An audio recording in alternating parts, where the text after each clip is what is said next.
gis nañ. kon 2029 yow gisoo Pastef rester au pouvoir. man xalaatuma yàlla na ci yàlla musal man xalaatuma ko sax. Diomaye se prépare Sonko se prépare. waaw c'est leur droit le plus absolu bu leen neexoon tey man mii tey xam nga su ma neexoon ma taxaw ne roi des arènes laa bëgg a nekk. xam nga doo kenn bu ma neexee de wala. waaw ne maa mën Modou Lo. kenn mënu ci dara kenn mënu ci dara. voilà donc loolu la man dama gis ne rek. kon pour yow c'est la fin de Pastef 2029 gisoo nii Diomaye nii Sonko. man ne si on a un Sénégal si le Sénégalais a toujours la tête sur les épaules man su dee Sénégalais bi ma yaakaar ne man loolu man Sénégalais bi nga xam ne mu ngi xalaat. Sénégalais bi nga xam ne yërëm na boppam mooy voté 2029 man meilleur résultat bi ma gis gëm naa ne 3e position lay jël. ñoom ñaar kenn kay nekk 3e kenn ki nekk 4e bu dee Sénégalais bi yërëm na boppam nag laay wax xam nga nag nit moom doo ko mën a gën a yërëm boppam man loolu laa gis. alors alternative peut-être heure bi lañ ko waroon a tàmbalee xool parce que une élection ça se prépare 2 ou 3 ans avant. peut-être tey waroon nañ gis alternative bon di nga mën a xàll yoon mi ngi sur le terrain yaa ngi nii mais l'opposition globalement sentiruñ leen gisuñu leen dafa mel ni situation bi daf leen noyé moo tax sax y'en a qui pense peut-être à benn déggoo boo xam ne ñoom ñaar dañ ko def créer ce semblant de conflit bu ko defee ñu delluwaat ci bipolarisation bi ñu doon dund sous Macky Sall on ne parle que de Diomaye et de Sonko opposition bi disparaître complètement est-ce que tam yéen opposition bi globalement nekku leen di peut-être perte du terrain ci situation bi. maanaam xam nga ñuy wax loolu man dama jàpp ne parfois dañuy juum parce que la politique c'est une matière vivante. c'est une matière vivante c'est une science et c'est une matière vivante. day mouvé wu. comme lan nga. 2029 on est en 2026. mars 2026. 2029 c'est il y a 3 ans des na 3 ans. du dëgg donc taxaw fii ne lii mooy alternative sax vraiment vu li jotoon am ci histoire Sénégal da ngay juum bu ñu ko calculer te noonu. la politique de 1920 1930 1950 ce n'est pas la même chose que la politique des années 2000. Macky Sall bi muy génn 2009 créé Dekkal Ngor. kenn xalaatu noonu 2012 nañ jël réew mi. ba 2011 kenn xalaatu ko woon ñu ngi doon xalaat Niass ak. Tanor. Benno Siggil Sénégal. Benno Siggil Sénégal. après la xar ñaar seen situation bi après la xar ñaar. après le Macky Sall jël affaire bi. c'est-à-dire Sénégal il faut ñu reconnaître qu'aussi on n'a pas les moyens vraiment de faire un diagnostic de notre vie politique. Parce que gars yi toujours la plupart ils sont des observateurs. Ils n'ont pas des analystes. Ils n'ont pas les moyens de sondage. tey fan la ñuy calculer affaire ci ay vues. amuñu ko et la plupart des Sénégalais amuñu ko sax. c'est vrai courant waxuma la connexion. waxtuma la masse silencieuse aussi qui ne se prononce pas.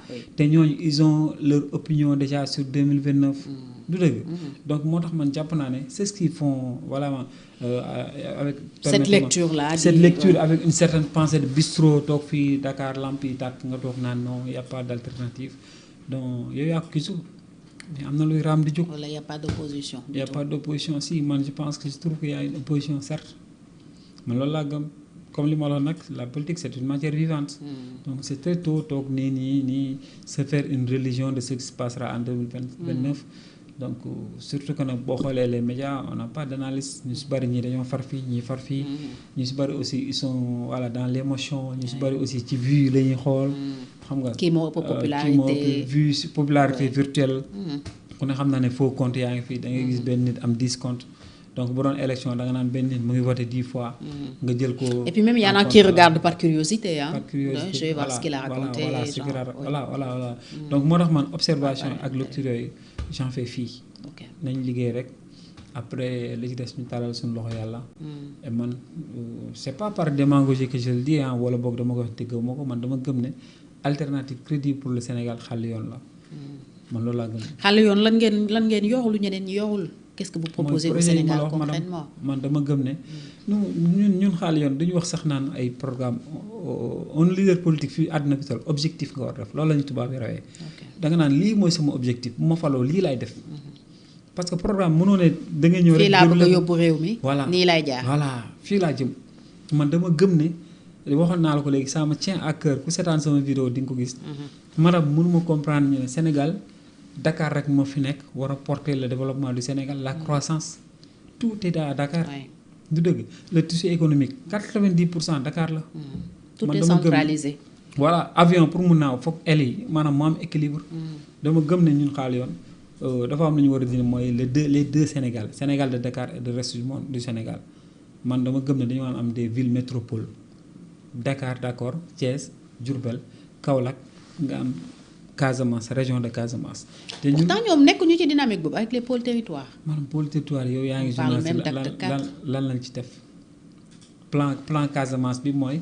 plan dem di séddale waaw Diomaye Casamance mooy lan di séddale ay 150 000. loolu mooy développement maram tey jii su ma la woon sa dund léegi man dinaa jox 150 000 li des sa dund di nga d'accord nit bëgg nga lépp loolu quand même maram. c'est bii ma gën a frappé maram Casamance. parce que ñun suñu programme dañu ne léegi les régions administratives là dootul am. parce que région administrative colon bi moo ñu ko imposé. il nous faut retourner aux régions naturelles maanaam yi nga xam ne loolu lañu doon la région du Sine. la région du Ndiambour la région du Saloum la région du Kajoor ñun loolu la ñu indiwaat. par conséquent da ngay am la région de la Casamance naturelle. qui va englober Ziguinchor Sédhiou Kolda loolu ngay boole mu nekk benn région. et man dama gëm ne encore mënoo am région bu toll noonu. stratégiquement nekk frontalier avec 3 pays limitrophes riches en ressources naturelles ressources minières aussi boo xoolee nga jàll Kédougou te amoo port amoo autoroute amoo chemin de fer amoo zone industrielle amoo autonomie si sa énergie maanaam je vous parlais de la raffinerie de zone de stockage ñun dañ jàpp ne objectif mooy Ziguinchor dafa war a am un port comme portu Ndayane bi dañuy teg projet bi dem wuti financement bi ñu financé leen Ziguinchor am un port premièrement.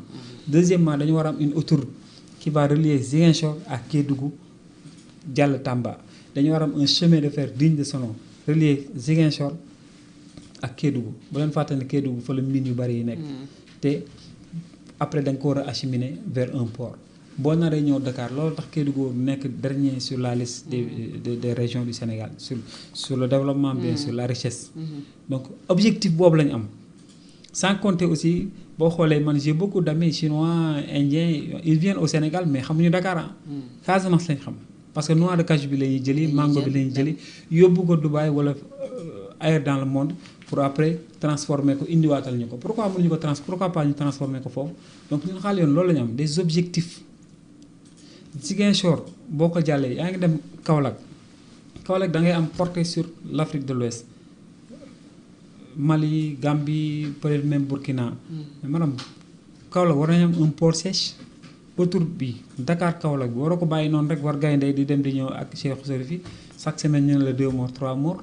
dafa war a nekk un moyen de transport pour l'industrie. nga jàll loolu wax naa la ko léegi. un levier de développement. oui Diourbel. nga jàll loolu nga le fleuve Sénégal Matam ainsi de suite jàll ci kaw mais foofu rek vraiment zone agricole bu mag la war a doon. parce que le fleuve bu ñu naan le fleuve sans le Nil l'Égypte serait un grand désert mais le Nil a permis à l'Égypte vraiment de se développer de développer son agriculture. agriculture aussi nekk quelque chose fournisseur de matières premières pour l'industrie la mécanisation. donc man dama gëm ne Sénégal sur ça te limal yëpp déggoo ma tudd la pétrole de. sur ce rek. war nañ mën a développer Sénégal te loolu li ñu ko may mooy la stabilité que nous avons. notre démocratie la stabilité aussi la jeunesse que nous avons loolu nga am ko doy na pour développer Sénégal. kon vision rek mooy problème bi. vision mooy problème parce que man dama gëm ne ñun suñu yàlla dénkoon réew mi le pétrole et le gaz ni tey recettes yooyu ñu ci am ñun ci armée bi lañ ko jëmee. notre réarmement avoir une armée digne de son nom. defaraat nos camps militaires defaraat nos bases militaires avoir des soldats bien équipés bien entraînés capables d'avoir des avions de dernière génération man foofu laa jëmee xaalis pétrole bi mais pour le développement du Sénégal lambda du xaalis pétrole bi laa laal. projet yi ma la wax parce que projet yi boo ko tegee rek bu ñu commencé liggéey imagine Ziguinchor nga commencé defar port bi rek commencé def chemin de fer autour rek la jeunesse ñu si bari 40-50% dañu dem am fa ñu liggéeyee et loolu aussi day tax sa notation dina yéeg parce que dañu naan Sénégal c'est un pays de chantier. Sénégal kat boo bëggee liggéey tel ouvrage mën nga fa dem Sénégal dans 5 ans y aura une zone industrielle à Ziguinchor à Diourbel léegi les entreprises day ñëw déjà commencer implanté wu loolu rek attractivité la day am répercussion ba sunu aéroport. bien sûr man loolu laa gëm moo tax man ay programme sax du ma naan certes on a un programme on a une vision mais vis-à-vis des populations locales donc doo wax ay programme parce que peut-être que li nga expliqué ñoom dañ ko comprendre mais wax la ay objectifs boo defee buñ tollee cëpp na ndaw gi ñoom dinañ la mën a évaluer loolu la ñu tubaab bi rawee da nga naan man lii laa bëgg a def acte yi laay posé fu ma faloo boo ko respecté ñu ne mën nga am deuxième mandat boo ko respecté wul ñoo xam ne tu es un incompétent waaw ñun loolu lañ gëm xal yoon te ñu ñaan yàlla nag yàlla yeggalañ ci. ñu jeexal ak Macky Sall candidature am ci secrétariat général bu Nations Unies